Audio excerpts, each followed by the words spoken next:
बिस्मिल्लाहिर्रहमानिर्रहीम। कल हम लोगों ने जी कैफ 7 का आगाज़ किया था। हमने थोड़ा सा अंडरस्टैंड किया था कि हमारा टोटल एजेंडा क्या है।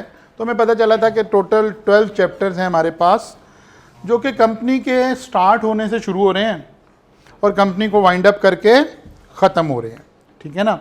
इसके दरमियान में कंपनी की कुछ अहम बातें आएंगी कि कंपनी की मीटिंग कैसे होगी, डायरेक्टर कैसे बनेंगे, अकाउंट्स कैसे मैनेज होंगे, कंपनी ने कोई लोन वगैरह लेना होगा तो वो सारा निज़ाम कैसे चलेगा। इस तरह की सारी चीज़ें मैनेज हो रही थी। फिर हमने देखा था कि सिलेबस को आई कैप ने 5 हिस्सों में, यानी ऐसे नहीं है कि एग्जामिनर की मर्ज़ी है वो कहीं से भी 100 मार्क्स बना ले, ऐसे नहीं है, ताकि सारे सिलेबस को बैलेंस पढ़ा जा सके और बच्चे सिलेक्टिव स्टडी ना कर सकें।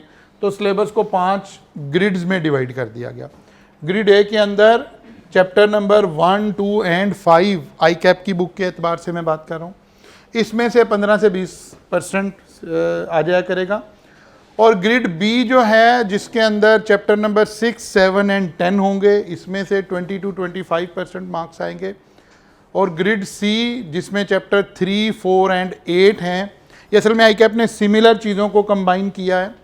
बुक की जो सीक्वेंस है वो नहीं है, बल्कि उसने अदरवाइज किसी सीक्वेंस में उसको ले लिया। फिर इसी तरह से chapter 9 and 11 and last chapter 12, ताकि सारे सिलेबस को बच्चे को पढ़ना पड़े।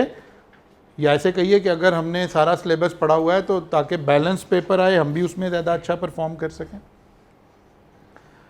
फिर हमने बात की थी, इसी बात को मैंने ऐसे भी एक्सप्लेन कर दिया था कि ये एक कलर एक ग्रिड है, दूसरी, तीसरी, चौथी, पांचवी 5 ग्रिड ऐसे बनी हुई नज़र आ रही हैं। फिर हमने पेपर पैटर्न की बात कर ली थी और हमने यहाँ से कहानी कल शुरू की थी। हम एक कंपनी की बात को समझने के लिए हमने पहले करैक्टरिस्टिक्स पढ़े थे कि सोल प्रोप्राइटर क्या है और पार्टनरशिप क्या है।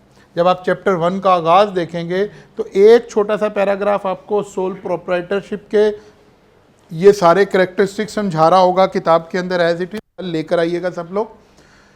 और दूसरा पैराग्राफ आपको पार्टनरशिप के करैक्टरिस्टिक्स समझा रहा होगा। अगर हम लीगली देखें तो ये एक ही बात है, क्योंकि इसमें कोई फ़र्क नहीं है। ना लॉ इसको एंटिटी मानता, ना लॉ इसको एंटिटी मानता। लॉ कहता है कि जो शख्स सोल प्रोप्राइटर है वो और उसका बिजनेस सेम है, और अगर पार्टनर है तो पार्टनर और बिजनेस सेम है। सिर्फ एक बात ऐड होती है कि अगर ये 3 पार्टनर हैं और पैसे देते हुए 2 भाग गए और 1 पकड़ा गया तो हम सारे पैसे उससे रिकवर करेंगे, क्योंकि पार्टनर क्या हैं, ज्वाइंटली एंड सेवरली लाइबल हो जाएंगे ये। ठीक है ना। इसके अलावा और कोई फ़र्क नहीं है। यहाँ सारे एसेट्स ऑनर की मलकियत हैं, सारी लाइबिलिटीज़ का जिम्मेदार ऑनर है, यहाँ भी ऐसे ही है, कोई फ़र्क नहीं है। फिर हम चले कल आगे और हमने बात की कि अगर कंपनी बना ली जाए तो क्या चेंज आएगी। अब लॉ ने कहा कि जनाब पहला काम तो ये हुआ कि कंपनी जो है वो एक बंदे से लेकर तादाद, अब कोई लिमिट कोई नहीं है। एक अकेला आदमी, जैसे सोल प्रोप्राइटरशिप थी, ऐसे एक आदमी अकेला ही कारोबार करना चाहता है लेकिन लिमिटेड लाइबिलिटी से कारोबार करना चाहता है तो वो भी कंपनी बना सकता है। 2 लोग, 3 लोग, 5 लोग, 10 लोग, 1000, 10,000, 50,000, लाख, अब ऊपर की कोई लिमिट नहीं है। जैसे ही कंपनी बनाई तो लॉ ने फ़ौरन इस इदारे को सेपरेट लीगल एंटिटी तस्लीम कर लिया। लॉ ने कहा कि जी अब इसका मतलब क्या है, इसका मतलब है इदारा अलग है और इसके मेंबर्स अलग हैं। ठीक है ना। लॉ ने इस इदारे को एज आ सेपरेट पर्सन मान लिया है। जब भी कोई शख्स एज आ पर्सन लॉ तस्लीम करता है तो उसकी कोई राइट्स हो जाते हैं, कोई उसकी ड्यूटीज हो जाती हैं। तो कहता है कि भाई अब इस इदारे के कुछ लीगल राइट्स होंगे, कुछ लीगल लाइबिलिटीज होंगे।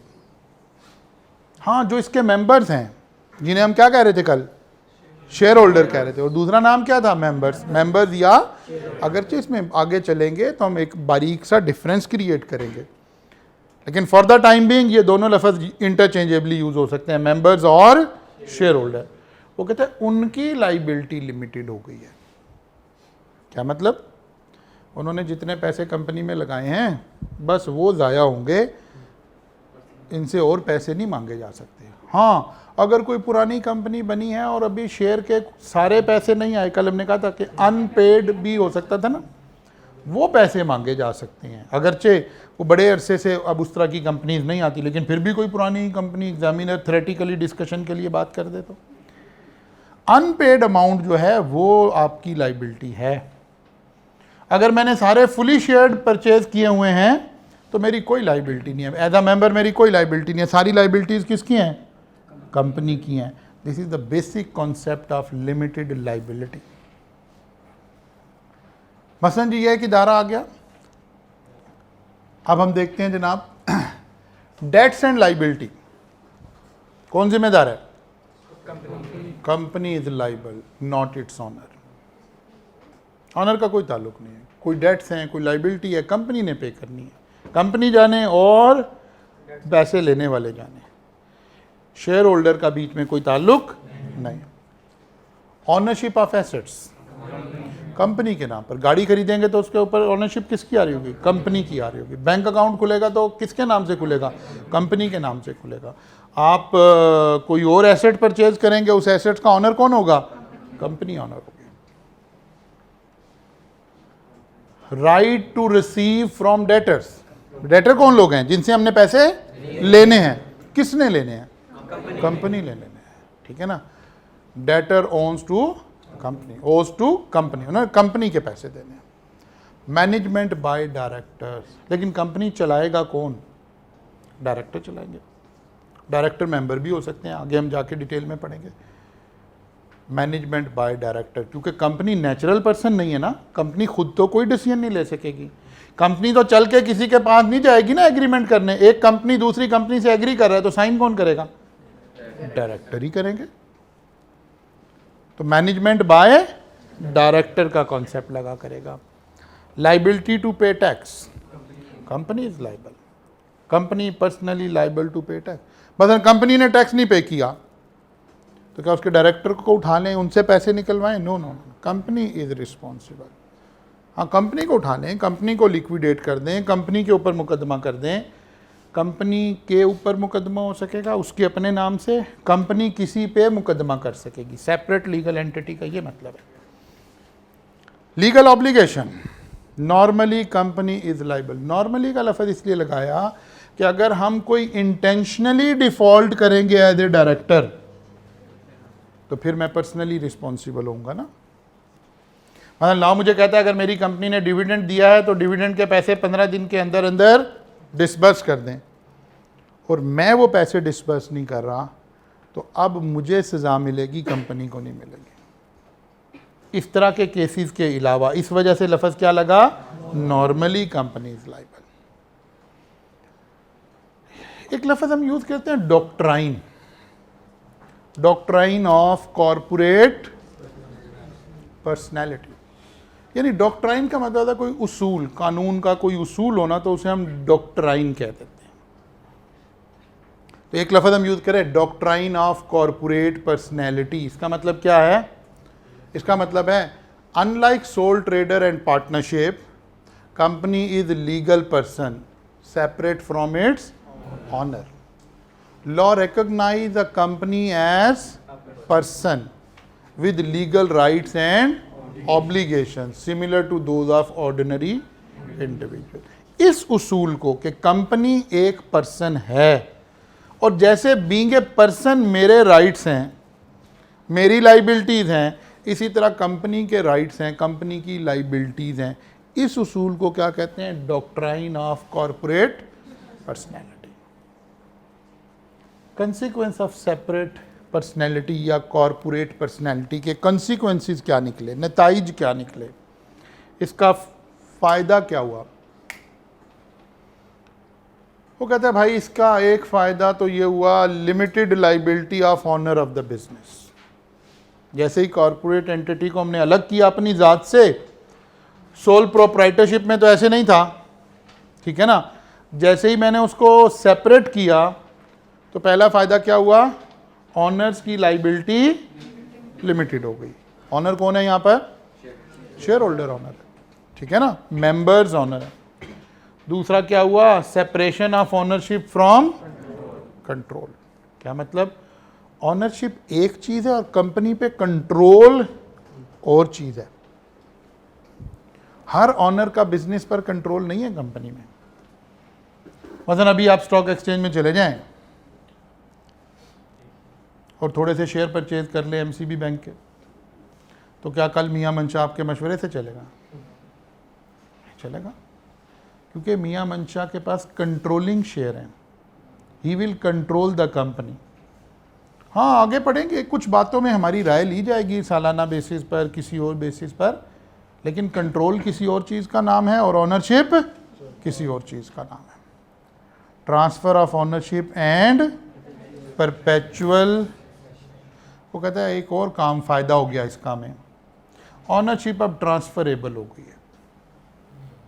जैसे आप गाड़ी परचेज करते हैं तो आप बेच दें, कोई और ले लेगा, फिर वो बेच दे, कोई और ले लेगा, फिर वो बेच दे, कोई और ले लेगा।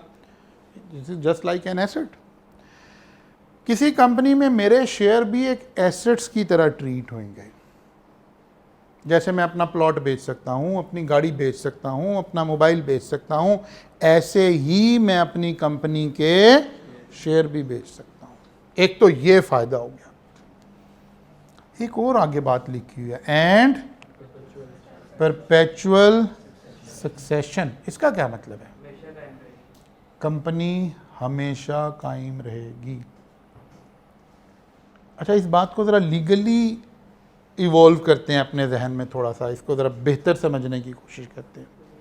अगर सोल प्रोप्राइटरशिप पे कोई शख्स बिजनेस कर रहा है ना, और उस शख्स की डेथ हो जाए और उसकी जगह उसका बेटा वो बिजनेस शुरू कर दे, तो लॉ तब भी अज्यूम करता है कि ये एक नया बिजनेस है। जैसे फैमिली बिजनेस है ना, बाप के बाद बेटे ने कर लिया, उसके बाद उसकी औलाद ने कर लिया, उसके बाद उसकी औलाद ने कर लिया, और ये सोल प्रोप्राइटरशिप में ही चल रहा है। लेकिन लॉ इसे ऐसे अज्यूम नहीं कर रहा। जैसे ही किसी शख्स की डेथ होती है, लॉ उसका बिजनेस क्लोज कर देते हैं, जो नया बंदा उसको पिकअप करता है, ये एक नया बिजनेस कंसिडर होता है लॉ की नज़र में। ऐसे अगर 5 पार्टनर हैं, उनमें से एक की डेथ हो जाए और बाकी 4 उस पार्टनरशिप को कंटिन्यू भी करें, तब भी लॉ इसे एक नई पार्टनरशिप अज्यूम करता है। इसलिए ये लफ्ज़ हम इस्तेमाल कर रहे हैं कि सोल प्रोप्राइटरशिप में परपेचुअल सक्सेशन नहीं है, क्योंकि लॉ उसे कंटिन्यूटी नहीं समझता बल्कि नया बिजनेस समझता है। पार्टनरशिप को हो सकता है कोई पार्टनरशिप पिछले 200 साल से चल रही हो, लेकिन लॉ उसे ऐसे नहीं समझता। जब बंदे की डेथ होती है, लॉ कहता है पार्टनरशिप खत्म हो गई, नई पार्टनरशिप बनी है, पार्टनरशिप खत्म हो गई, नई पार्टनरशिप बनी है। लेकिन कंपनी की दफ़ा लॉ ऐसे नहीं अज्यूम करता, बल्कि कहते हैं हाँ ठीक है, लोग आ रहे हैं जा रहे हैं, कंपनी चल रही है, कंपनी की डेथ नहीं होती। इवन अगर एक कंपनी है, उसके 10 लोग हैं मेंबर्स, और वो कहीं इकट्ठे ही जा रहे थे, खुदा ना खास्ता किसी हादसे में 10 के 10 फोत हो गए, तब भी कंटिन्यू रही है company. This concept is called perpetual succession. यानी all member of the company at the same time भी डेथ हो जाए तो कंपनी खत्म नहीं होती, लिक्विडेट नहीं होती, बल्कि उनके लीगल हेयर्स को वो शेयर, जैसे विरासत तकसीम होती है तो शेयर भी तो मेरे एसेट है ना, ये वैसे ही तकसीम हो जाएंगे कल को मेरे बाद। जैसे मेरे प्लॉट तकसीम होंगे, मेरी गाड़ियाँ तकसीम होगी, मेरा बैंक बैलेंस तकसीम होगा, जो मेरे नाम पे शेयर होंगे वो भी वैसे ही तकसीम हो जाएंगे। लेकिन कंपनी लॉ समझेगा दोबारा से नई शुरू हुई है? नो, लॉ कहता है वही कंपनी चल रही है, क्योंकि कंपनी अलग थी, हम अलग थे। डेथ मेंबर्स की हुई है, कंपनी की नहीं हुई है। तो सेपरेट लीगल एंटिटी का सबसे बड़ा फायदा ये हुआ है कि अब कंपनी कहाँ आ गई है? परपेचुअल सक्सेशन में आ गई है, दायमी कंपनी बन गई है। परपेचुइटी कैलकुलेट की थी ना क्यूएम के अंदर, एक परमानेंट फीचर आ गया। अब अगर हम वैसे ही अपने इंटरेस्ट के लिए ज़रा गूगल पे जाके सर्च करें तो पता चलेगा यार दुनिया की कोई ओल्डेस्ट कंपनी भी तो होगी ना, ठीक है ना। अच्छा चलिए, ट्रांसफर ऑफ ओनरशिप मैंने लिखा हुआ इसी स्लाइड में दिखाऊंगा। Transfer of ownership and perpetual succession क्या हुआ जी? Capable of company is, capital of the company is represented by share and share holder are its owner. ये फीचर अब हम पढ़ चुके हैं। दूसरी बात आ गई, any legal person can own share in a company. ये बड़ी अहम बात है। असल में अब एग्जामिनर यही डिमांड कर रहा है। जो कल मैंने आपसे सारी बातें की ना, इस अटेम्प्ट से पहले तक हम इस लफ्ज़ को ऐसे पढ़ के आगे गुजर जाते। Any legal person can own share in a company. बात समझ आ गई? अब एग्जामिनर कह रहे हैं नहीं नहीं नहीं, रुक के इसको समझें, ये लिखा क्या हुआ है। कहता है ये लिखा हुआ है कि अगर एक पार्टनरशिप है ABC, ये पार्टनरशिप चाहती है कि MCB कंपनी में शेयर परचेज कर ले। Can it purchase a share? No. Member बनने के लिए पर्सन होना जरूरी है। Partnership is not a person. या तो इसके पार्टनर शेयर खरीदें, पार्टनरशिप शेयर नहीं खरीद सकते।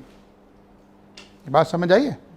अब लॉ ये चाह रहा है कि आप अपने कॉन्सेप्ट को ऐसे क्लियर करें, any legal person can own share in a company. Partnership is not a legal person. हाँ, partner is a legal person. मैं अपने नाम से शेयर खरीद सकता हूं, मैं अपनी फर्म के नाम से शेयर परचेज नहीं कर सकता। किसी कंपनी में कोई फर्म शेयर होल्डर नहीं हो सकती। क्या कंपनी हो सकती है? बिल्कुल हो सकती है, बल्कि कॉरपोरेट दुनिया में तो रिवाज ही है ये ना। MCB बैंक ने बहुत ज़्यादा शेयर खरीदे होंगे DG सीमेंट में, DG सीमेंट ने निशात मिल में, निशात मिल ने EFU में। क्यों? ये एक ही बंदे की कंपनी है सारी। तो वो अपने से शेयर खरीदने की बजाय क्या करेगा, अपनी कंपनी को एक दूसरे में मेंबर, और यहीं से कॉन्सेप्ट आएगा सब्सिडरी कंपनी, होल्डिंग कंपनी, तो कॉन्सेप्ट पढ़ेंगे। इसका मतलब है एक कंपनी दूसरी कंपनी के शेयर खरीद सकती है। क्यों? Because company is a legal person. लेकिन एक पार्टनरशिप किसी कंपनी के शेयर नहीं खरीद सकती। क्यों? Because partnership is not a legal person. ठीक है ना? तो ऐसे हमने ज़रा रुक रुक कर चीज़ों को समझना है। अब एग्जामिनर इस तरह के सवालों की तरफ मूव कर गया है। वो चाहता है कि आप बारीकी से ज़रा लॉ को पढ़ रहे हों कि यार इस बात का मतलब क्या बना। ट्रांसफ़र ऑफ ओनरशिप, मैं अपने शेयर किसी को ट्रांसफ़र कर दूं, वो आगे बेच दे, वो आगे बेच दे। जी सर, एक सोल प्रोप्राइटर भी तो एक इंडिविजुअली बिजनेस कैरी कर रहा है ना।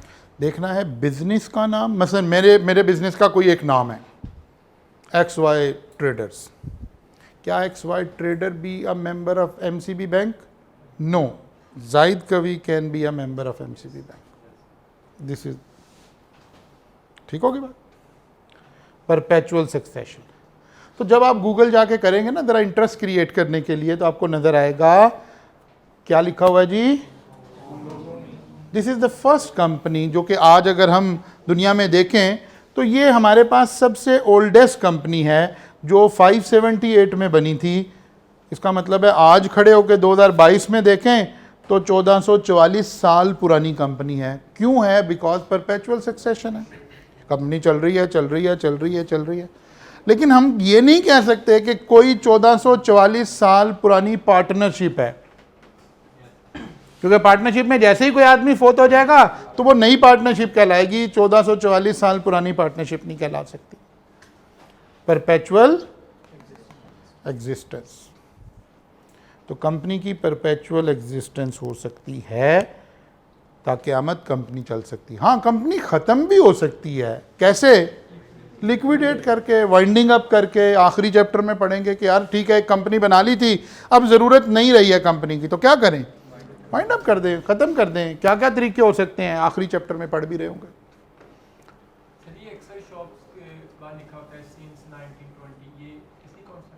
जी, अगर कंपनी है तो फिर ठीक लिखा हुआ है, और अगर नहीं है तो वो जस्ट अपने बिजनेस को बता रहे हैं, लेकिन लीगली फिर उसकी कोई हैसियत नहीं है। मसलन कोई बर्फ़ी वाला कह रहा है जी हम सिंस फलां, ठीक है ना, कोई हाँ कोई मछली फरोश कह रहा है, तो अब वो कह रहा है जी 200 साल से हमारी दुकान है ये। हाँ, वो बता रहे हैं, लोगों को बता रहे हैं, लेकिन लॉ ये नहीं मान रहा उनकी बात।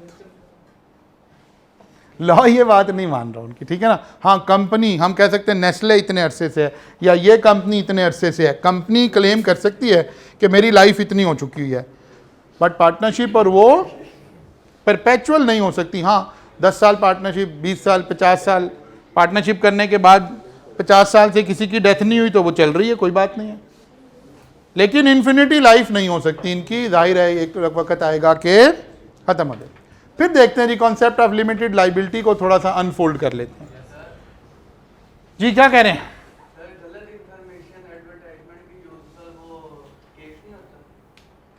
नहीं, वो कहते हैं कि हम ये बता रहे हैं कि हम ये कारोबार, हमारा ख़ानदान ये कारोबार 50 साल से कर रहा है, हम 50 साल से सही खालिश खोए वाली बर्फ़ी प्रोवाइड कर रहे हैं। वो कह रहे हैं हम ये बता रहे हैं, ठीक है ना, हम पार्टनरशिप के बारे में नहीं बता रहे। अच्छा जी, कॉन्सेप्ट ऑफ लिमिटेड लाइबिलिटी, इसको थोड़ा और डिटेल में चलते हैं। वो कहता है भाई सबसे पहले तो समझें कि लाइबिलिटी ऑफ द कंपनी क्या है, फिर इसमें से पढ़ें लाइबिलिटी ऑफ डायरेक्टर क्या है, फिर और बारीकी में उतरें, समझने की कोशिश करें लाइबिलिटी ऑफ मेंबर क्या है, फिर और बारीकी में जाएं और देखें liability of member of partly paid share क्या है। यानी ये बता रहा है आपको कि अगर एग्जामिनर इस तरह की बात पूछेगा तो कैसे जवाब देना है, खाली ये बात पूछेगा तो क्या जवाब देना है, खाली ये बात पूछेगा तो क्या जवाब देना है, खाली ये बात पूछेगा तो क्या जवाब देना है। मतलब सबसे आगे जी एक जर्नल बात आ गई, लाइबिलिटी ऑफ कंपनी। तो इसकी क्या लाइबिलिटी है? अनलिमिटेड लाइबिलिटी है। Company is fully liable for every debt and every obligation. तो कंपनी इज फुली लाइबल। हमारा कॉन्सेप्ट क्लियर होना चाहिए कि जब कंपनी की बात हो रही है तो इसका ताल्लुक लिमिटेड से कोई नहीं है, कंपनी तो फुली लाइबल है। फुली लाइबल का क्या मतलब होता है? अगर आप पैसे नहीं दे सके तो अदालत आपके एसेट भी बेच देगी, सारा कुछ बेच देगी, तो बिल्कुल कंपनी का सब कुछ बेचा जा सकता है to recover the debt. Liability of directors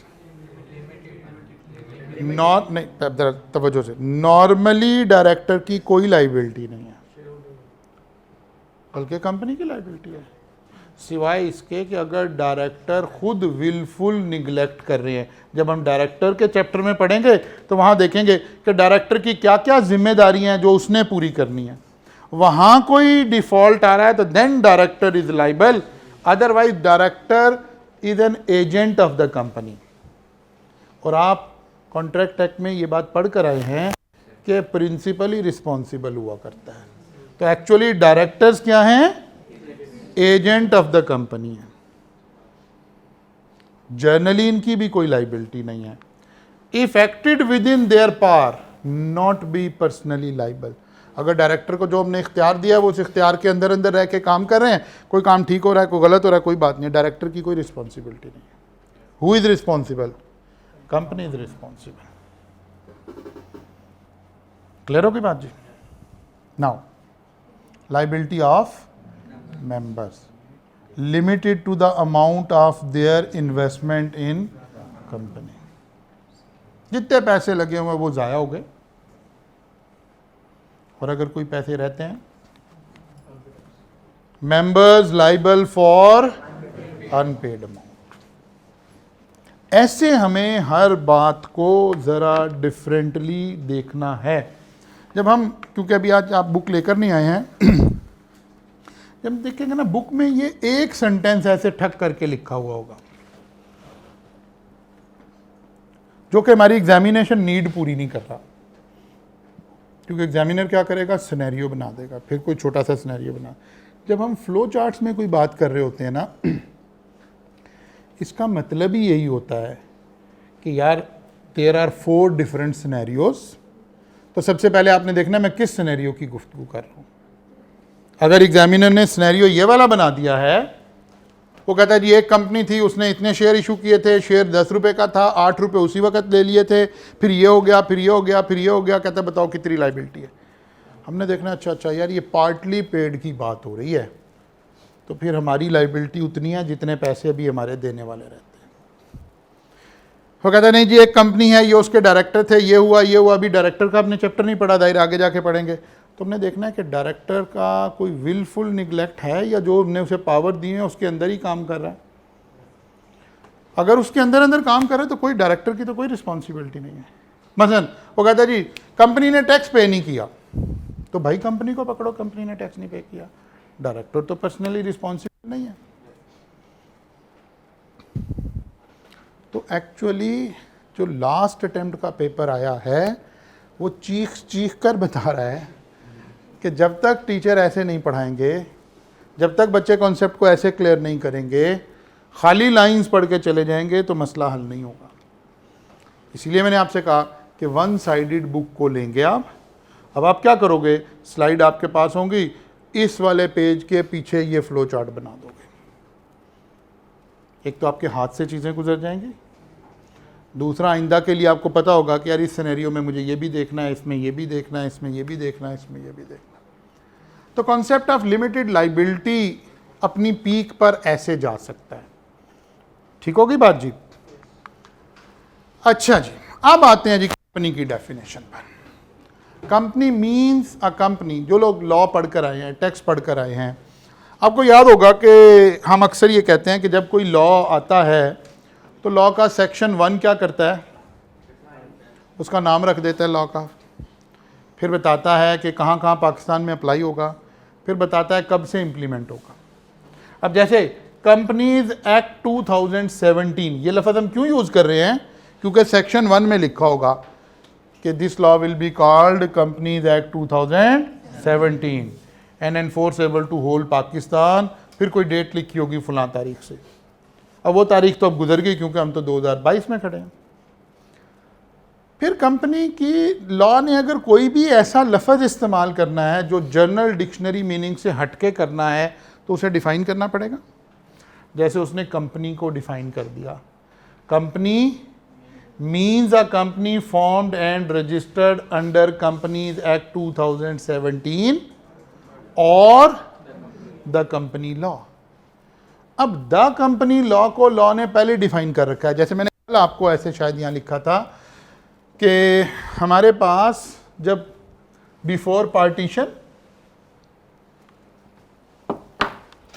एक लॉ था 1913 का लॉ, फिर हमने पार्टीशन के बाद 1984 में पहला लॉ बनाया, फिर 2016 में दूसरा लॉ बनाया, उसमें इतनी गलतियां हुई कि 2017 में ही रिवाइज करना पड़ गया। वरना एक लॉ 10-20 साल चला करता है, लेकिन ये इतने से इन लोगों ने बनाया था कि 1 साल के बाद ही इसे चेंज करना पड़ गया। अब हम करंटली खड़े होकर क्या कहते हैं, हम इसको कंपनी लॉ बोलते हैं, यानी कंपनीज एक्ट 2017 इसको कह रहे हैं, और इन सारों को मिलाकर दी कंपनी लॉ। जरा समझे क्या कह रहा हूं मैं। एक कंपनी 1920 में बनी थी इस खित्ते में, उस वक्त रेलिवेंट लॉ क्या होगा, कंपनीज एक्ट 1913, इसके तहत वो रजिस्टर्ड हो गई। पार्टीशन के बाद हमने 1984 में नया कानून बना दिया, कंपनीज ऑर्डिनेंस 1984। तो क्या इन कंपनीज को कहेंगे कि दोबारा रजिस्टर्ड हो? नहीं, जो पहले से रजिस्टर्ड है वो चलती रहेंगी। अब कुछ कंपनीज आज भी पाकिस्तान में होंगी जो इस लॉ के तहत रजिस्टर्ड हुई होंगी। अगर मैं डेफिनेशन को यहाँ क्लोज कर दूँ, यहाँ क्लोज कर दूँ, तो 10% कंपनीज बच जाएंगी जो कंपनी की डेफिनेशन में बचेंगी। हर वो कंपनी 2017 के बाद बनी है वो कंपनी है, और उसके बाकी सारी तो फोत हो गई फिर, क्योंकि पीछे तो लिखा है company means a company formed and registered under companies act 2017। तो ये तो 17 से ऑनवर्ड वाली की बात आ गई। पिछली कहानी की उनको कवर करने के लिए और the company law. Company law means the repealed companies act. Repealed का मतलब है जो खत्म हो गया, कैंसल के मीनिंग में ले लें, जिसको किसी दूसरे लॉ ने आके ओवर रूल कर दिया। Company law means repealed companies act 1913, companies ordinance 1984, companies ordinance 2016 and also include Companies Act 2017 unless context provide otherwise। वो कहता है अगर हम कहीं खाली ये भी लिख दें ना कंपनी लॉ, तो उसमें ये सारे ही शामिल हैं भाई। ना तो सारी कंपनीज को क्या करना पड़ जाता, दोबारा रजिस्टर्ड करना पड़ जाता। क्लियर हो गई? तो कंपनी की डेफिनेशन सादा सी क्या आ गई, a company formed and registered under companies act 2017 और कंपनी लॉ। अच्छा जी, सेपरेट लीगल एंटिटी का मतलब क्या होता है? फिर ज़रा उसको थोड़ा सा और एलेबोरेट करते हैं। नंबर 1, जब कोई चीज़ सेपरेट लीगल एंटिटी हो जाती है तो परपेचुअल सक्सेशन हो जाता है। नंबर 2, कॉमन सील आ जाती है उसकी, यानी कंपनी की कॉमन सील का मतलब है official signature of the company, यानी कंपनी की एक स्टैंप बन जाती है। जहाँ वो स्टैंप लग जाए समझे ये कंपनी ने साइन कर दी है। जैसे अगर मुझे कोई ऑडिट रिपोर्ट साइन करनी है तो मुझे एज अ जाहिद कवि साइन करने हैं ना, मैं ही अपने साइन कर सकता हूँ। अब जो कंपनी बनी है, कंपनी साइन कैसे करे? तो कंपनी को हम क्या यूज कर देते हैं, common seal. Official signature of the company is called common seal.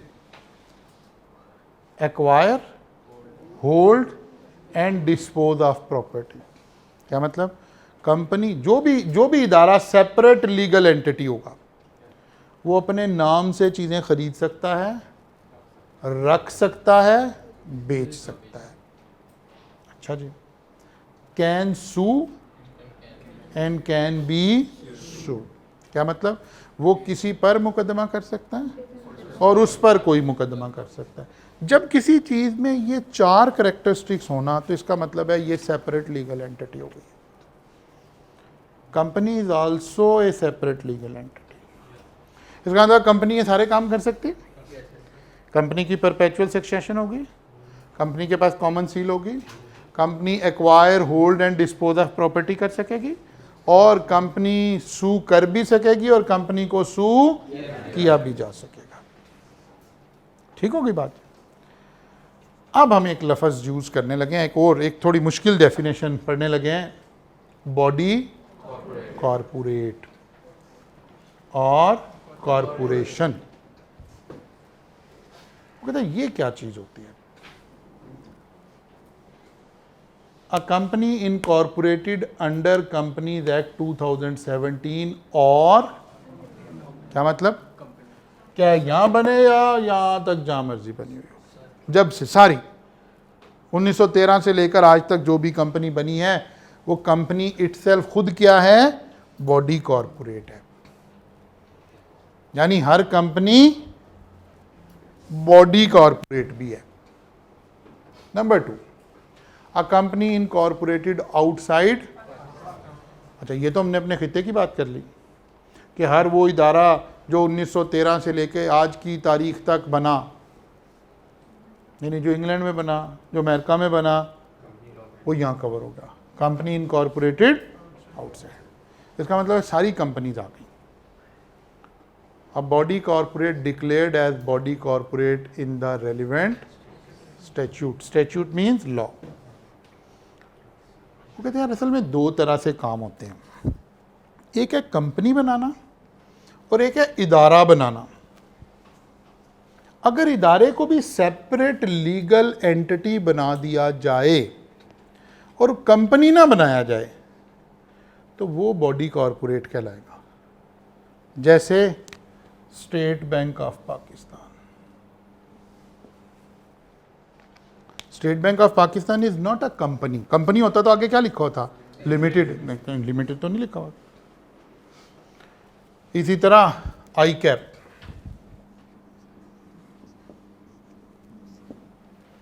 I cap is a body corporate, आगे लिमिटेड नहीं लिखा हुआ। बॉडी कॉरपोरेट का क्या मतलब है? सेपरेट एंटिटी होना। सेपरेट एंटिटी होने का क्या मतलब है? ये 5 बातें इसमें शामिल हों। परपेचुअल सक्सेशन, आई कैप के मेंबर्स हैं, मेंबर आ भी रहे हैं, ऐड भी हो रहे हैं, आप भी उसी दौड़ में शामिल हैं कि आप मेंबर बन जाएं। मेंबर आ भी रहे हैं, अपनी नेचुरल डेथ होके जा भी रहे हैं, लेकिन आई कैप वहीं खड़ा रहेगा। इसका मतलब है परपेचुअल सक्सेशन हो गई। स्टेट बैंक के गवर्नर आते भी रहेंगे, एम्प्लॉयज़ आते भी रहेंगे, जाते भी रहेंगे, लेकिन स्टेट बैंक अपनी जगह ही खड़ा रहेगा। स्टेट बैंक की कॉमन सील होगी, आई कैप की कॉमन सील होगी। जब पेपर पास करेंगे तो पता लगेगा, स्टैंप लग के आएंगे, ठीक है ना? हैं? अभी बताते हैं, ये ठहर जाना, वो तो वो अगर ऐसे होने लगे तो मौज ही ना हो जाए। पहले तुम अपना सोचो, बच्चों का बाद में सोचना। सक्सेशन में भी डिग्री जब ही जाएगी जब तुम खुद क्वालिफाई करोगे। अच्छा जी, आगे चलते हैं। Acquire, hold and dispose of property. State bank अपने नाम से प्रॉपर्टी खरीद सकेगा, रख सकेगा, बेच सकेगा। आई कैप के नाम से प्रॉपर्टी खरीद सकेगा, रख सकेगा, बेच सकेगा। आई कैप पे मुकदमा कर भी सकते हैं और आई कैप किसी दूसरे पे मुकदमा कर भी सकता है, ठीक है ना? इसका मतलब है ये कैरेक्टरिस्टिक्स सेपरेट लीगल एंटिटी के हैं, कंपनी के नहीं हैं। हाँ, because company is also a separate legal entity, तो उसमें भी यही कैरेक्टर आ जाएंगे। Body corporate is also a separate legal entity, तो बॉडी कॉर्पोरेट में भी ये सारा कुछ आ जाएगा। बात समझ आई है थोड़ी सी? तो वो कह रहा है कि ये तीन चीज़ किसी इदारे को बॉडी कॉर्पोरेट बनाएंगी। सारी पाकिस्तानी कंपनीज बॉडी कॉर्पोरेट हैं, सारी फॉरेन कंपनीज भी बॉडी कॉर्पोरेट हैं। इसके अलावा any body corporate declared as body corporate in the relevant statute. 3 sources बताए हैं उसने आपको। फिर वो कह रहा है but does not include a cooperative society registered under any law relating to the registration of cooperative societies। ये जो cooperative societies हैं वो कह रहा है ये body corporate नहीं है, पहली बात। any other entity not being a company as defined in Companies Act 2017 or any other law for the time being in force which the concerned minister of federal government may by notification specify in this behalf. वो कहते हैं कोई इदारा बनाया और उस इदारे के नोटिफिकेशन में बता दिया जाए कि ये बॉडी कॉर्पोरेट नहीं है, तो वो भी एक्सक्लूड हो गया। अब इसकी ये वाली बात ज़रा समझाने की कोशिश करता हूँ। ये वाली बात, a body corporate declared as body corporate in relevant statute, मसलन आई कैप का रेलिवेंट स्टैट्यूट। जब आप आई कैप की वेबसाइट पे जाएंगे तो वहाँ लिखा हुआ आपको नज़र आएगा कि हमारा चार्टर्ड अकाउंटेंट्स ऑर्डिनेंस 1961 के तहत ये इदारा चल रहा है। ये दिस इज रेलिवेंट स्टैट्यूट। इस स्टैट्यूट में एक बात लिखी हुई है, incorporation of the institute, all person whose name are entered in the registered at the commencement of this ordinance and all person who may thereafter have their name entered in registered under the provision of the ordinance so long as they continue to have their name borne on the said registered are hereby constitute a body corporate। क्या मतलब? वो सारे लोग जो उस वक्त जिन्हें declare कर दिया गया था या बाद में जो हमारी तरह क्वालिफाई करके उनका नाम वहाँ मेंबर की लिस्ट में आ रहा है, तो हम सारे लोग मिलकर क्या कहला रहे हैं? बॉडी कॉर्पोरेट कहला रहे हैं। एंड ऑल सच, अच्छा जी, the institute shall have perpetual succession and common seal and shall have power to acquire, hold and dispose of property both movable and immovable and shall by its name sue and। अब ये law ने क्या कर दिया? इसको body corporate declare कर दिया। अगर ये लफ्ज़ यहाँ से निकाल दें, ये सब सेक्शन यहाँ से निकाल दें, तो फिर आई कैप बॉडी कॉर्पोरेट नहीं कहलाएगा।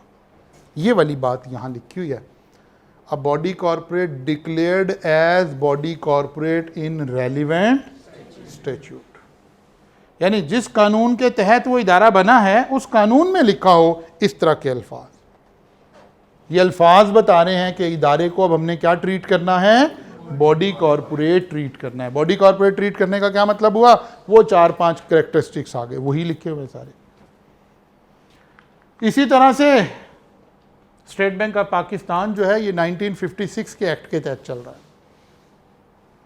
The bank shall be body corporate, शुरू में ही लफ्ज़ में लिख के स्टैट्यूट ने क्या कर दिया, डिक्लेयर कर दिया कि भाई स्टेट बैंक क्या होगा, बॉडी कॉर्पोरेट होगा। बात समझ आई है?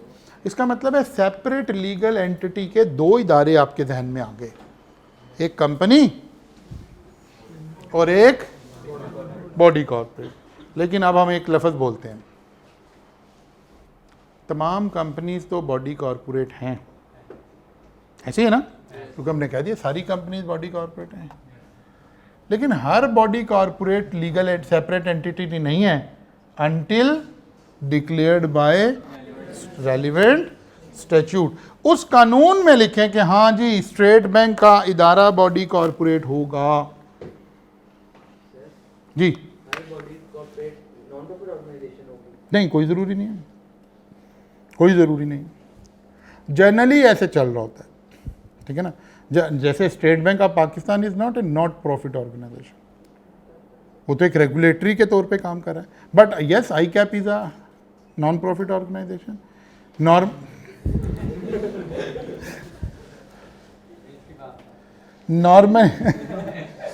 नॉर्मली जो इस तरह के इदारे हैं, जैसे ICMA है, ICAP है, जैसे आपकी मेडिकल एसोसिएशन है, ये सारे इदारे क्या हैं, बॉडी कॉर्पोरेट हैं, ताकि लोग आते रहे जाते रहे, इदारा अपनी जगह पे खड़ा रहे, फिर ही तो इदारा चलेगा ना। अगर आप इदारे को बॉडी कॉर्पोरेट नहीं बनाओगे तो जैसे ही कोई एक आदमी मर जाएगा तो इदारा तो फिर डिसॉल्व हो जाएगा, फिर कैसे चलेंगे आगे, क्योंकि हमने परपेचुअल सक्सेशन में जाना है। इदारे ने अपने, अच्छा क्या ICAP को हम अलाउ कर दें कि जी ICAP ने कोई एसेट खरीदना हो तो ICAP अपने नाम से नहीं खरीद सकता जी, फिर किसके नाम से खरीदेगा? फिर हम कहेंगे नहीं जी मेंबर के नाम से खरीद ले, नहीं, मेंबर के नाम से तो काम खराब हो जाएगा। तो अब ये कैरेक्टरिस्टिक्स जब हमने इदारों में इंजेक्ट करने हैं, ये वाली 4-5 बातें, तो फिर ऑप्शन क्या बचेगी, रेलिवेंट स्टैट्यूट में डिक्लेयर करें कि ये इदारा क्या होगा, बॉडी कॉर्पोरेट होगा, ताकि वो अपने नाम से चीज़ें खरीद सके, अपने नाम से चीज़ें सारा कुछ कर सके। ICAP ने ये, अभी खैर वो विज़न दूर है थोड़ा सा 5-7, लेकिन जब आप अल्लाह खैर रखे चार्टर्ड अकाउंटेंट बनेंगे फिर आप एंजॉय करेंगे उस वाले विज़न को। ये गुलबर्ग के अंदर 20 कनाल का एक प्लॉट ICAP ने आज से 10-12 साल पहले ख़रीदा था। जब ख़रीदा तो बड़े मेंबर्स को इतराज़ हुआ कि यार ये क्यों पैसे यहाँ क्यों लगा रहे हैं, क्या कर रहे हैं, क्या ज़रूरत है। लेकिन आज हम कह रहे हैं कि नहीं, सबसे अच्छा काम आज तक ICAP ने यही किया कि एक अच्छी बड़ी जगह पर एक बड़ा ऑफिस लिया हुआ है और आजकल उसको बिल्ड करने की बात हो रही है। एक स्टेट ऑफ द आर्ट एक अच्छा सा ऑफिस बड़ा सारा लाहौर के अंदर बने और एक अच्छा नैयर अली दादा साहब उसका डिज़ाइन वगैरह कर रहे हैं, तो ये एक बड़ी ज़बरदस्त मूव होगी। लेकिन कब ऐसे हो सकता था, जब ICAP अपने नाम से चीज़ें खरीद सकता, मेंबर के नाम से खरीदता, मेंबर के, फिर तो काम नहीं चल सकता था ना, तो फिर तो काम खराब हो जाता, ठीक है ना। इसलिए बॉडी कॉर्पोरेट बनाना पड़ेगा, स्टेट बैंक को बॉडी कॉर्पोरेट बनाना पड़ेगा, ICMA को बॉडी कॉर्पोरेट बनाना पड़ेगा। इसका मतलब है बॉडी कॉर्पोरेट में हम क्या करते हैं, जिस इदारे को बॉडी कॉर्पोरेट बना देते हैं उसके अंदर सेपरेट एंटिटी का कॉन्सेप्ट इंजेक्ट हो जाता है। अब क्योंकि कंपनी में पहले ही सेपरेट एंटिटी का कॉन्सेप्ट है, इसीलिए हम कह रहे हैं कि सारी कंपनीज तो बॉडी कॉर्पोरेट हैं ही हैं। इसके अलावा जो इदारे होंगे, अगर रेलिवेंट स्टैट्यूट में उन्हें बॉडी कॉर्पोरेट बना दिया जाए तो वो भी बॉडी कॉर्पोरेट हो जाएंगे। लेकिन फिर साथ ही लॉ ने कहा कि नहीं, एक बात सेट है, ये जो हाउसिंग सोसाइटीज़ है ना, इन्हें लिख भी दें तो बॉडी कॉर्पोरेट नहीं बनेगी, पहली exclusion, but does not include वैसे जो कोऑपरेटिव सोसाइटीज़ हैं, भले हम वहाँ लिख भी दें कि बॉडी कॉर्पोरेट हैं, वो बॉडी कॉर्पोरेट नहीं बनेगी, क्योंकि लॉ अलाउ नहीं कर रहा उन्हें बॉडी कॉर्पोरेट बनना। ये जितनी हाउसिंग सोसाइटीज़ नहीं बनी होती, फलां कोऑपरेटिव हाउसिंग सोसाइटी, फलां कोऑपरेटिव हाउसिंग सोसाइटी, PTCL के आ गया तो पाकिस्तान टेलीकम्युनिकेशन कॉर्पोरेशन, जिसके आगे कॉर्पोरेशन है वो बॉडी कॉर्पोरेट, जी जिसके आगे कॉर्पोरेशन है वो बॉडी कॉर्पोरेट होगा। इसका मतलब है PTCL अपने नाम से चीज़ें होल्ड करेगा, अपने नाम से एसेट खरीदेगा, ये सारा काम करेगा और परपेचुअल सक्सेशन में चला जाएगा। PTCL चलता रहेगा, वरना तो PTCL का चेयरमैन, चलो अच्छा लफ्ज़ नहीं है, तो फिर काम ख़राब हो जाएगा, ठीक है ना। तो ये बातें हैं जी, कल आप किताब लेकर आएंगे ताकि हम साथ साथ चीज़ों को लिखना शुरू करें, याद करना शुरू करें। आज आपके ज़िम्मे जो काम है, मेन सिर्फ एक काम आया, बॉडी कॉरपोरेट की डेफिनेशन याद करना, ठीक है ना। बाकी तो अभी तक सारा कॉन्सेप्ट से चल रहा है। जो रिटेन करने वाली बात हुई है वो बॉडी कॉरपोरेट की डेफिनेशन है। कल मुलाकात होगी इंशाल्लाह, यहाँ से आगे चलेंगे।